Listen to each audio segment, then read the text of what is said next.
Okay, so we've got the remnant of Judah who are dwelling in Egypt, and the only time the Queen of Heaven appears in the scriptures is in Jeremiah 44, and they're in Egypt. So they're worshipping the Queen of Heaven in Egypt. And now I start to get a lot more clarity on what's going on here. The way the Lord reacts to this is really starting to, I don't know, take on new meaning for me. In verse 2, thus saith the Lord of hosts, the God of Israel, you have seen all the evil that I have brought upon Jerusalem and upon all the cities of Judah, and behold, this day they are a desolation that no man dwelleth therein. Because they're worshipping the blue star, right? They're worshipping the blue star, the star of the giants. That's why the Lord is so angry. Because of their wickedness, right, which they have committed to provoke me to anger, in that they went to burn incense. Picture the Pope today doing it to the Queen of Heaven, to the blue star, and to serve other gods whom they knew not, neither they, ye, nor your fathers. Now check this out. Howbeit I sent unto you all my servants, the prophets, rising early, and sending them, saying, oh, do not do this abominable thing that I hate. The Lord hates it. And what does he hate? He hates them burning incense to other gods, to the Queen of Heaven, to the blue star, which is the star of the giants, Saturn worship. There's some sort of relationship going on here, I think, between Saturn and Venus. There's a connection here to the strange gods, the blue star and giants. There's just, the more I go on, the more the scriptures for me are just starting to become about giants. But you look at it today, right, in the modern day, where are the great pyramids, one of the seven wonders of the world, right? They're in modern day Egypt. And there's pyramids set up all over the world. The one I've got up on screen now, that's at that Luxor place where that false flag shooting occurred. So we see that the Queen of Heaven illuminates them. The pyramid receives the power, and that gives it to the blue star. So for me, we've got the Queen of Heaven illuminating the blue star, and the Queen of Heaven is the goddess of fertility.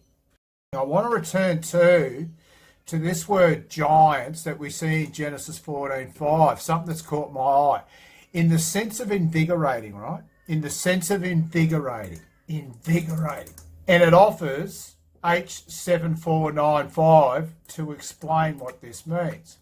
And it means to heal, make healthful, to heal. And we see the times that it's translated out. We see heal, physician, cure, repaired.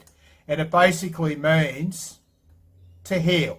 And we see scriptures where God healed Abimelech and his wives, and they bear children. Interesting enough, Genesis 20, well, it finishes up with God healing Abimelech, and that's that Hebrew word invigorate, and his wife and his maidservants, and they bear children, right?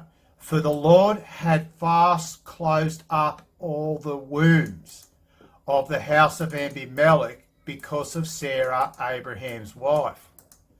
So this word heal is connected to invigorate, which is connected to the giants. It's the Hebrew word we give us to giants, which means healed. And this is talking about the Lord. The Lord had closed up the wounds of Abimelech, but he healed them, right? He healed them. I find that fascinating that's the first scripture that we get. And this word giant, well, it's connected with this word invigorating. So why I mention this is that you look at these people that run the world today, these monsters.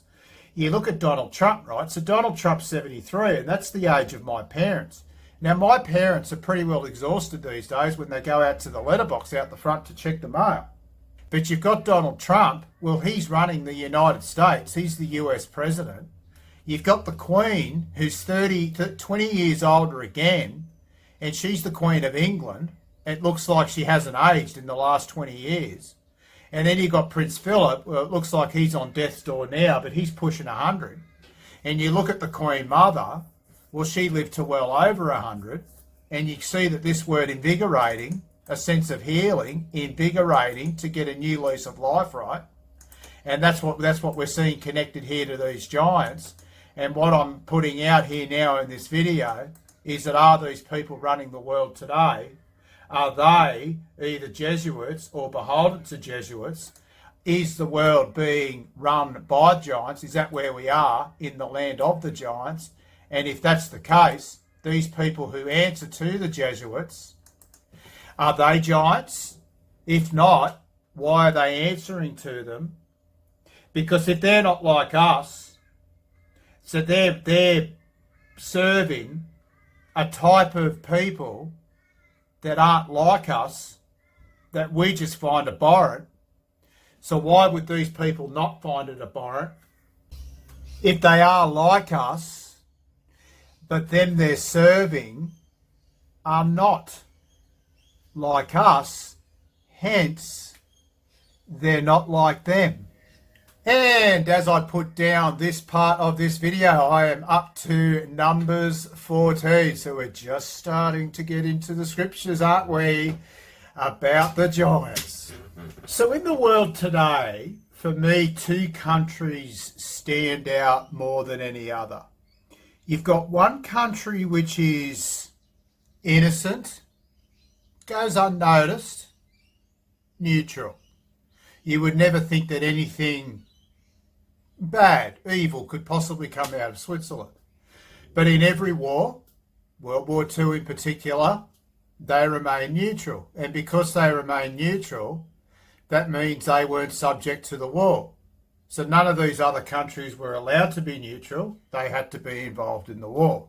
It defies logic why each country wouldn't just be neutral and not be involved in the war. It's because they create the war. Because it seems to me that Switzerland's the home of Freemasonry. You get the pyramid and you knock that down, you fold that down, and it becomes the Templar cross.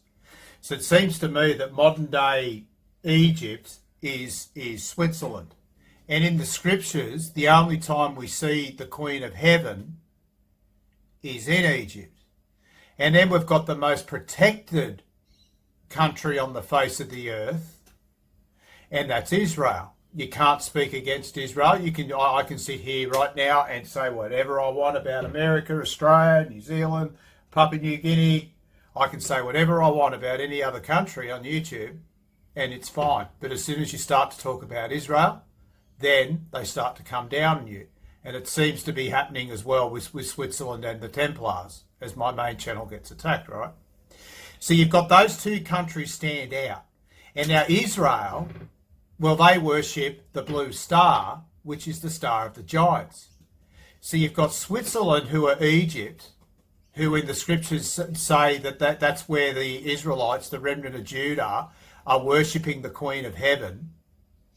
And you've got Israel, who worship the blue star, which is the star of the giants. So we've got the goddess of fertility, the Queen of Heaven, which seems to be getting summoned in Egypt, and we've got the god of the Nephilim, of the giants. Well, that's who Israel worships.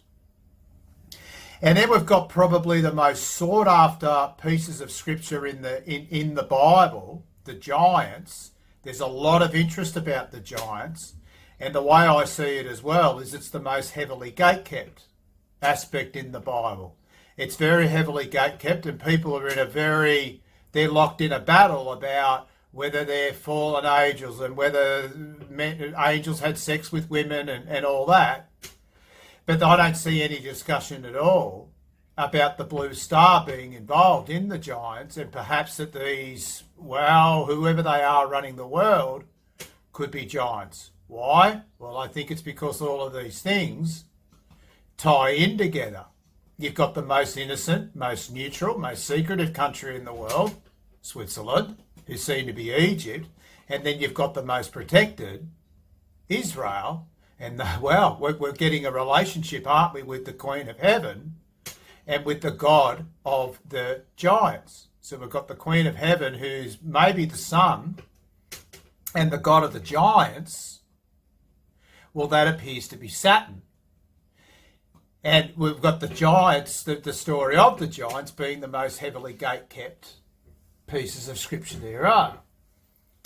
Now, there's a fella called David Icke. I'm sure you've heard of him. I listened to him a lot when I first started waking up. But he, of course, is part of the system. Why do I know? Well, one, it's because he used to be a sportscaster on TV, which makes him a Freemason straight away because he's part of the system. You can't succeed in the world unless you're part of the system.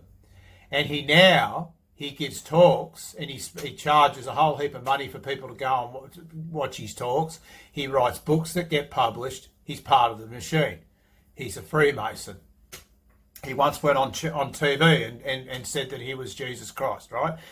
So part of what he does is that he starts to talk about reptile people. He starts to talk about a strange race of people, and people discredit him. So he appears on TV. It's just like these flat earth people. They appear on TV. Mark Sargent's one of them. And they're deliberately ridiculed and made fun of and poked fun of. Thus, they eliminate the threat. They call them conspiracy theory nutters, and they get mocked and ridiculed on TV. They act like they're all offended and their feelings are hurt, and they won't listen to them. But they're playing their part. They're playing their part like good Freemasons. Now, I'm going to play a video. This is a few years ago now. I'm going to play a video where David Icke, he appeared on the Today Show. It's like an early morning TV show here in Australia. And it's fascinating now as I go back and watch this. And I think they're giving us a whole heap of clues. So remember, all of these are in on it. Every single one of these people are in on it because they have jobs in the media. They're all beholden to the Blue Star. And remember, the Blue Star is the god of the Nephilim, of the giants. So these two people you can see on the screen now, they're beholden to the Blue Star. So does that mean they're beholden to the Pope? And does that mean they're Jesuits? And does that mean they've signed this sickening oath? And if they're just normal, just like you and me, why are they beholden? Why have they sold their soul to a race of beings that I'm starting to see are not like us and that could be potentially giants? We never would. And it's even before I was saved. I'm like, no, you weirdos. I don't want anything to do with you, right? So why are these people doing it? How deep?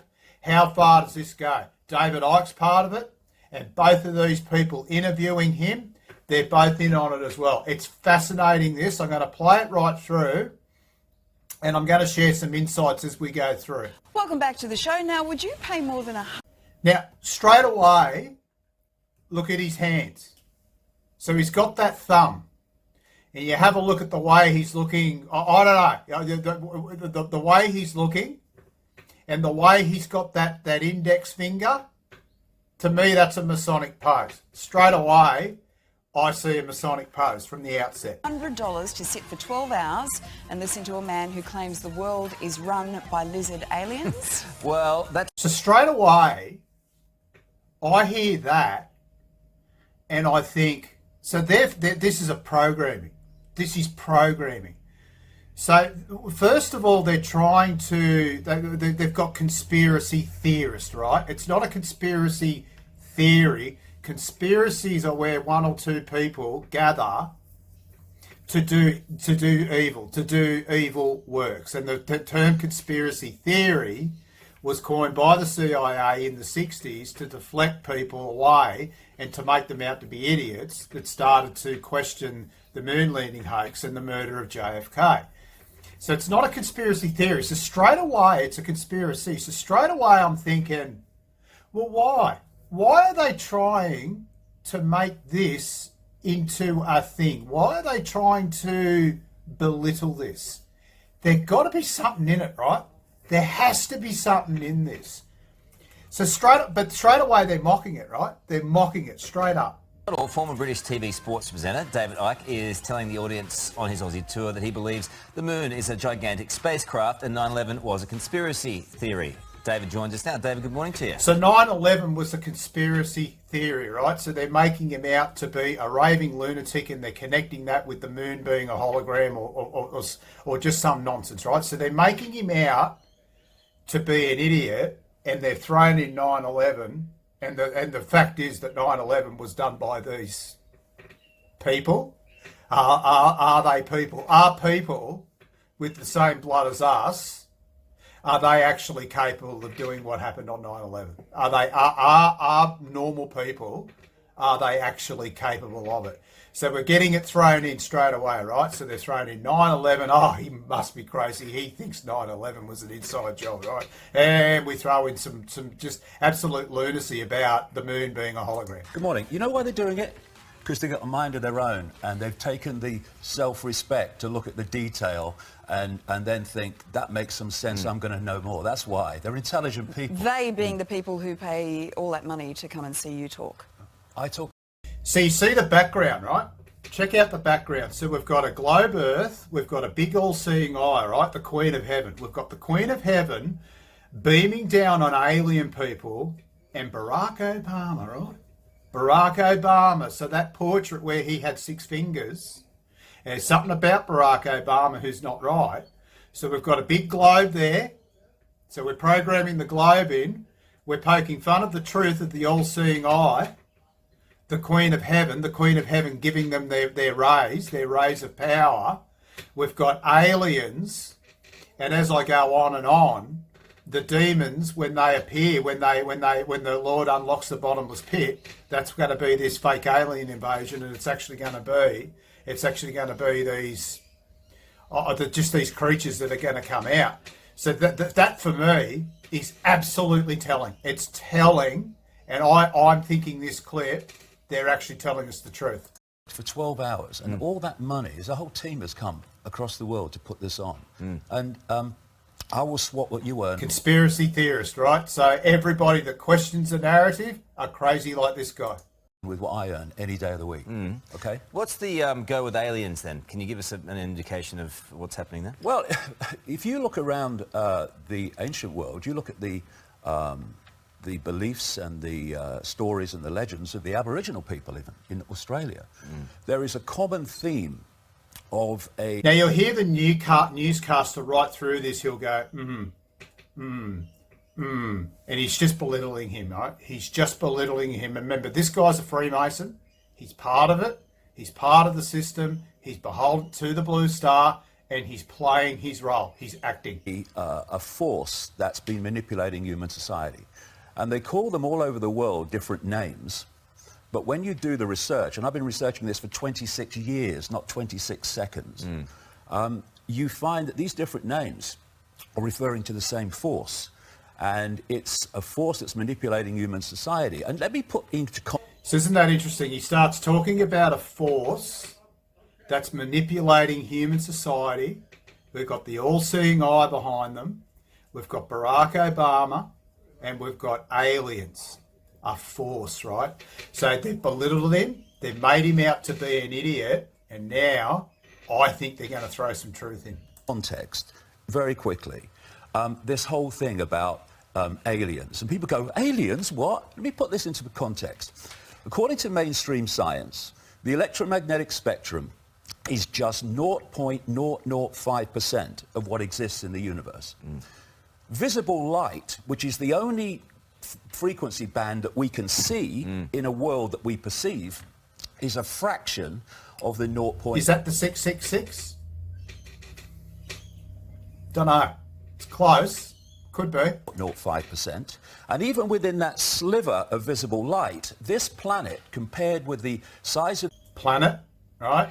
Planet. So you know he's not one of us. He's one of them straight away.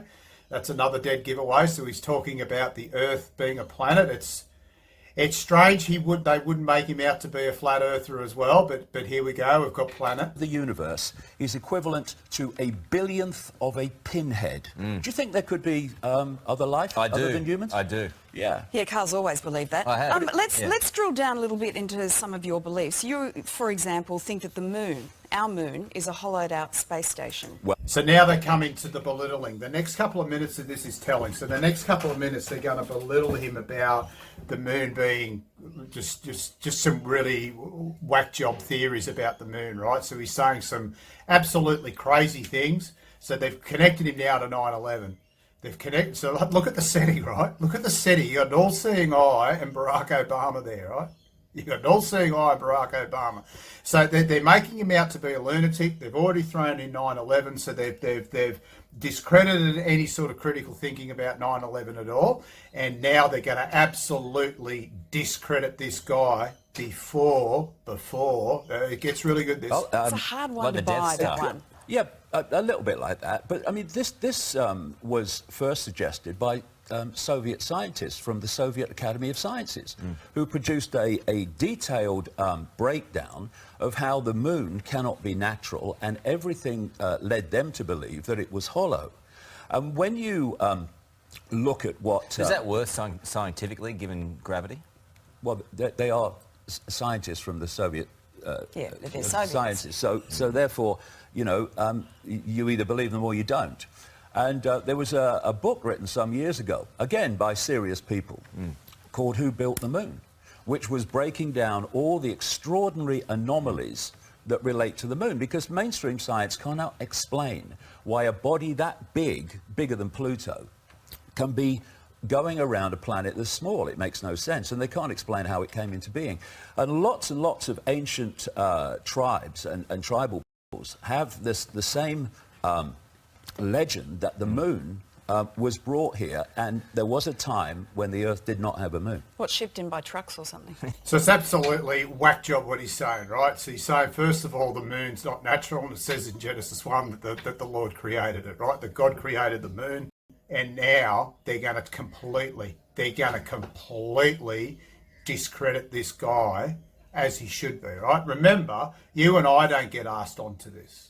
You and I don't, no, because we're not going to say outlandish, ridiculous things like this. We're going to actually talk about the truth. It's all pre-rehearsed. It's all scripted, right? It's all scripted. So now they're going to lay into him. Listen to this bit. They lay into him. Yeah, that's a good one. Nice one. No, but seriously, when you say it was brought here how? Well, it was moved. But how? Well, Like I mean, if you're going to have these theories, you need to actually explain the theory behind your theory. You've just said that... So he looks stupid, and now he's going to act all outraged. he says... And you see the newscaster. It's all starting to get really, really funny. And we've got the all-seeing eye and Barack Obama. Well, they're still there in the background, aren't they? appears to be a giant spacecraft. How does spacecraft move? Yeah. No, a hollowed-out space station is your theory. So how does that move? How do spacecraft move? You're the one with the theory, not me. Yeah. You don't even know what my theories are. You think that the moon is a hollowed briefed out... this morning by a researcher. You don't know what my theories are. I'm trying to understand it on behalf of the audience so they can understand it.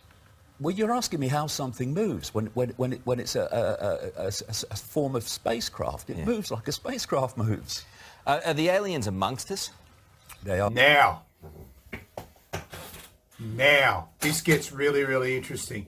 Are the aliens amongst us, right? So now I'm being led to think that he's now talking about the giants. He's now talking about the Nephilim, right?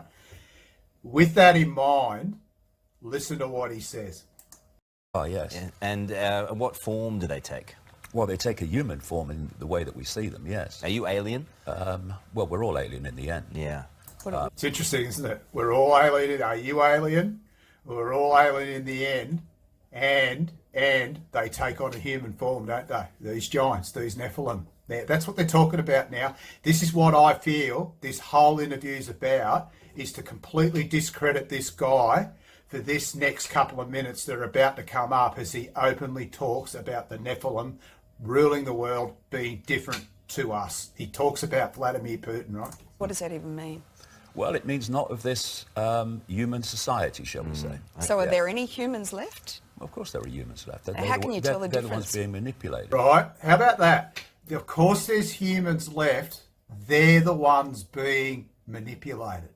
Isn't it interesting? So you've got all of those people out there today, the majority of the population, who are absolutely spellbound by these people, by the Blue Star. They're the ones being manipulated. He's openly saying, well, yeah, they're still human. Who aren't human, right? Who aren't the human ones? But how can you tell can you tell the difference between what's a human and what's an alien? No, not really, no. But But doesn't that kind of blow what you're saying out of the water? No, it doesn't. No, it Why?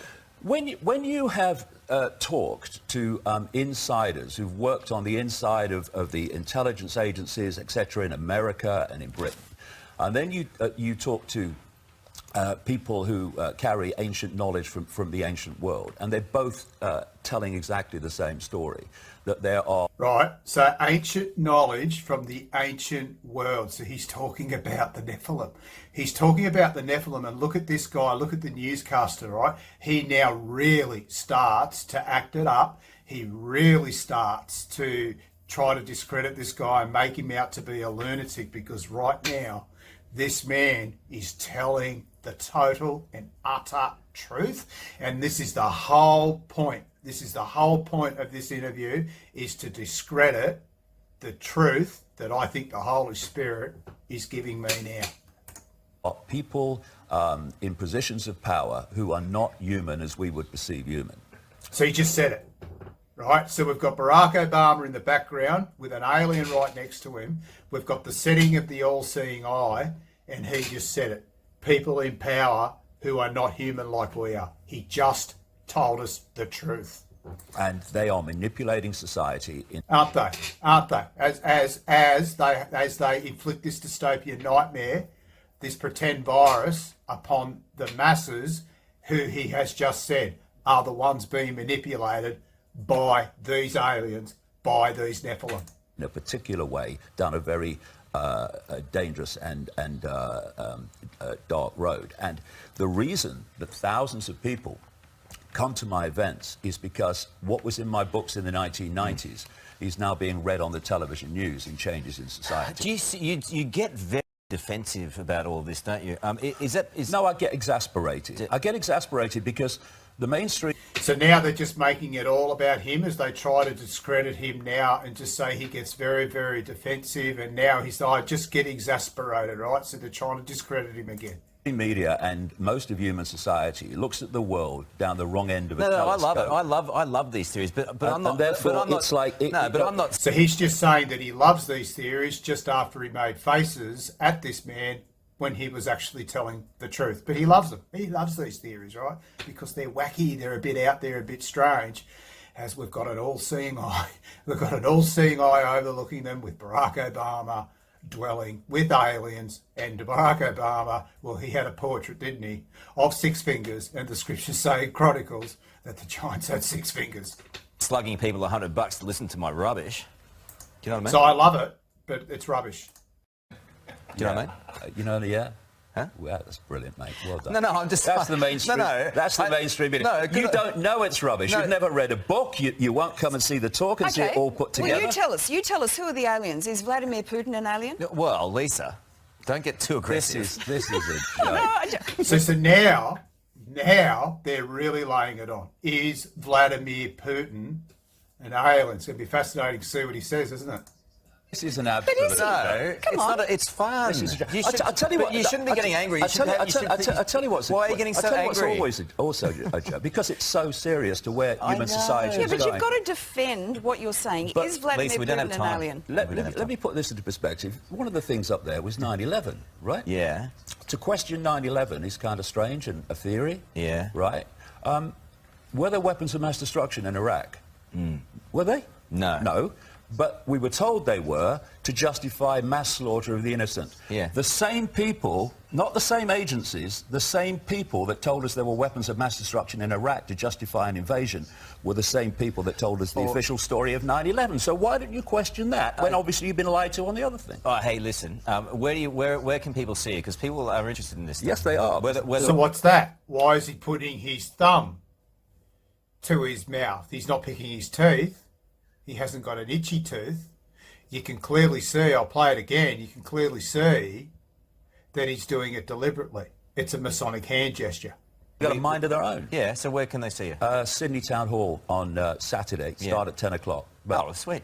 Right. And if you like it, go along and have a look. And we appreciate you coming along today. Not a problem. Thank you. Thank you, So David. it's fascinating stuff. So they never actually get back. They never get back to Vladimir Putin, but they throw it in, and then they throw in the one where it's right in front of people's faces, the weapons of mass destruction. Before I woke up, I always found that one really, really strange, that it was just out there and just for public consumption. And George Bush, at that dinner that night, he made fun of it. Well, they're not under here. Well, no, I can't find them over there. And he's clearly making fun of that. And I was aware of that footage before.